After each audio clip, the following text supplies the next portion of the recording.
Global economic woes are hurting Brazil, the world's sixth largest economy. Finance Minister Guedes Mantega has lowered the country's growth forecast to what would be the weakest annual performance since 2009. CCTV correspondent Liu Xiaoqian finds out more about what's dragging the Brazilian economy down.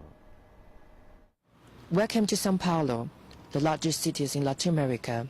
The high-rise buildings and the crowds on the street easily remind you of its important role as the financial capital of the continent.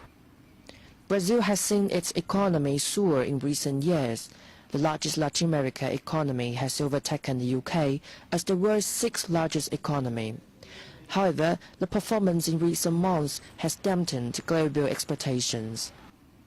Finance Minister Guedes Mantega predicted the economy will grow only 2% this year, down from its previous forecast of 3%, and a sharp slowdown from growth of 7.5% seen in 2010. So what's behind this Latin drama? We asked Celso Ming, a Brazilian economic columnist, whose weekly analyses are must-read in the nation's economic circle.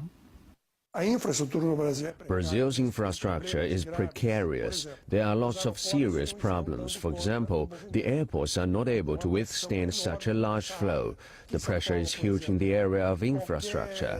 In São Paulo, for example, just one traffic accident could stop everything. To Celso Ming, attracting investment in infrastructures is becoming increasingly important. However, there are many challenges. Many problems that happen here in Brazil, such as the lack of investment, can be ascribed to the lack of clarity of what I call the game rule. For example, it is more a question of how to invest, who invests, and what are the guarantees. That's what I call the game rule. This sentiment is echoed by many economic establishments in Brazil. Indeed, the large economy of Latin America is suffering from poor infrastructure. Its hand has got stuck in the candy jar. It's difficult to believe that only 13% of roads are paved in the country which will host the World Cup and the Olympics. Actually, the government only invests 2% of its GDP in infrastructures and civil construction. The hard task is naturally given to the various private companies, among which some Chinese faces are dancing well to the samba rhythm.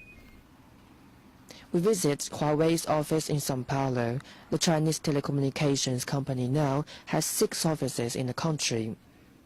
From November of 2007, when Brazil launched its national 3G network project, to the present, Huawei has undertaken the construction of about 49% of its nationwide 3G network.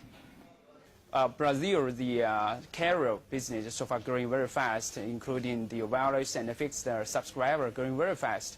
Comparing to this kind of, fast-growing requirements, actually the infrastructure of Brazil is a little bit lag behind.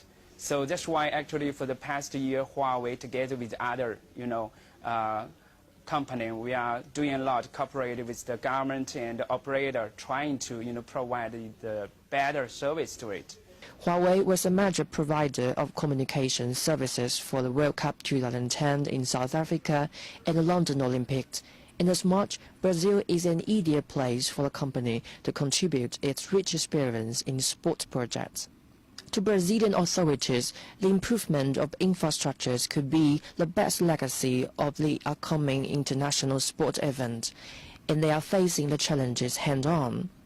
Brazilian President Dilma Rousseff recently announced a package to encourage investment in infrastructure and logistics. Will these changes just getting underway eventually lead Brazil's economy back to higher growth? Let's wait and see. Liu Xiaoqian, CCTV, São Paulo.